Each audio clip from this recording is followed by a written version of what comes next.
I already checked that out on the way up. Okay.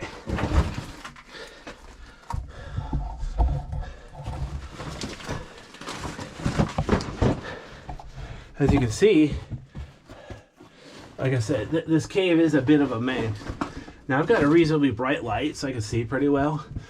In the olden days, it's harder to get such a bright flashlight. A lot of the flashlights back then, they were so dim. When you first enter a cave with the flashlight on, you couldn't see because your eyes were used to the bright sunlight and your eyes have to adjust to low light. Nowadays, the flashlights are so bright, you don't even have to adjust. You just turn the light on and keep on going. It saves some time. It's also safer and easier that way. Although you want to avoid pointing it at other people and at bats, especially if the bats are sleeping or hibernating. But yeah, I'm almost sitting up. So I'd say the ceiling here at least 3 feet tall, maybe 4 feet tall. It's not super big, but compared to that belly crawl, it's easy. There's another belly crawl ahead that's even worse, but I like to take a break when I can.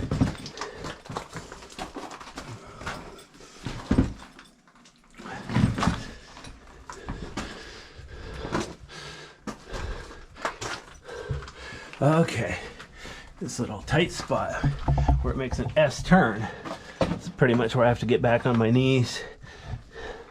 Now the tricky part up here, I can't just latch the backpack to my ankle, drag it around, because I'm gonna have to climb over a rock. If I try that, I'm just gonna get my backpack and my foot stuck, which would be a stupid idea.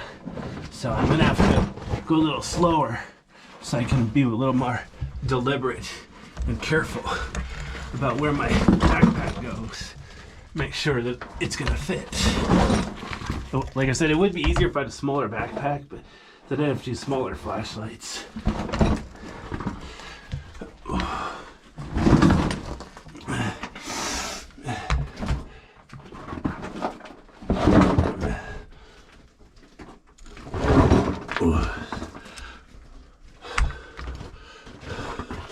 Yeah, see how low the ceiling is there? That's less than 2 feet tall. So I'm gonna have to get down on my stomach and crawl. And see how it looks like it's totally blocked with a rock. So if you didn't know what you're doing, you might come here and see the rock and say, oh dang, it's a dead end. And then realize the crawl you had to get through just to get here. So it's like, wow, this is a bit of work.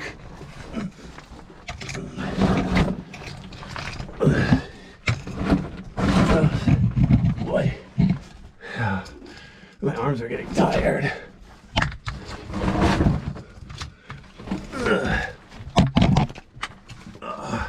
If anybody asked,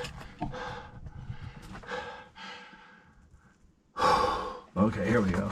This is one of my favorite comments in a movie. Forrest Gump, he like runs back and forth across the whole United States over and over and over just because he had nothing better to do. Just all of a sudden, out of nowhere, he announces, I'm pretty tired.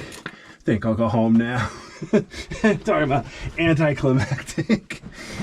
Yeah, but the same is true here, right?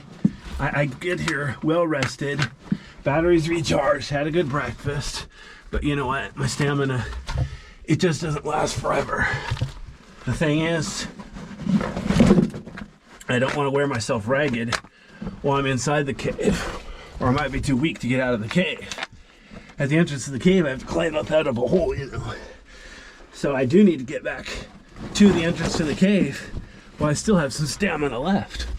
Otherwise, I might be stuck in here, which would be kind of funny. Especially since I left my cell phone in my car, so I couldn't even call for help if I tried. Oh, I'm pretty sure there's no cell phone reception where I am right now.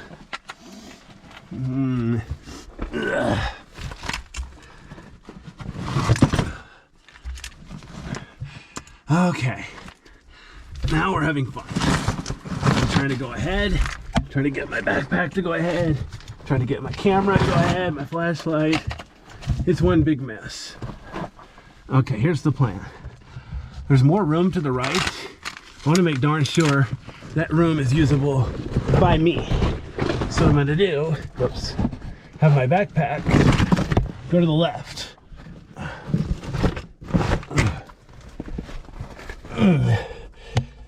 So I can climb over the top of this rock.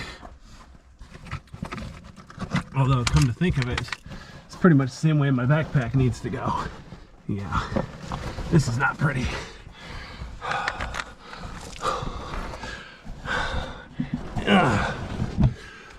Wow, seriously, this part's a bit tricky, but that's okay, there's no rush. I mean, I don't have to do it in like 2 minutes or the place blows up. That's why in movies, they always add an arbitrary time limit. Like in the movie Alien, when the ship's gonna blow up, or Aliens. Oops, hang on a second, my gimbal's being stupid. It doesn't like to be held sideways. It's not designed for that. There we go. Now if I could just get my...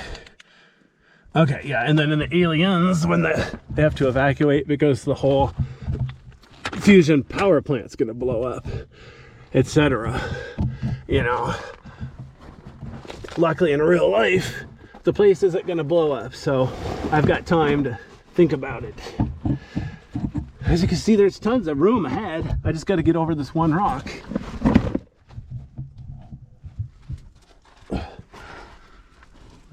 The good news is, I already got my backpack over. I got my flashlight over. Got my camera over. Now I just need to get me over, which is probably the most important part, but, you know. There is hope. Oh, great. Now I got my, there, that's stupid. The strap on one of my knee pads was stuck against a rock. That would have sucked, because then I have to climb backwards and get it unstuck. Luckily I was able to wiggle it loose. Most cavers, they wear helmets while caving. Make sure they don't hit their heads on the ceiling too hard. But sometimes at tight spots like this, even the people with helmets, they have to take their helmets off. Just because, like the, what's it called? By the upper entrance to this cave, there's a really tight spot called the rat hole. I haven't been through it. I could probably do it if I try, but I just don't feel like trying. But anyway, yeah, that part's so tight. I don't think I've seen anybody wear a helmet through it. They'll have to take their helmet off so they can fit better. Turn their head sideways or whatever. So yeah, you know, things are getting serious when the real cavers are taking their helmets off. Just like in the army. Man, if you're outdoors without your headgear, you know something's hit the fan.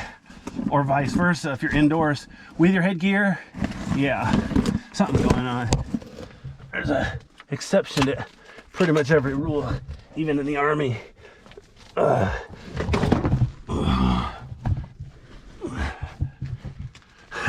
Like, no soft caps on the flight line.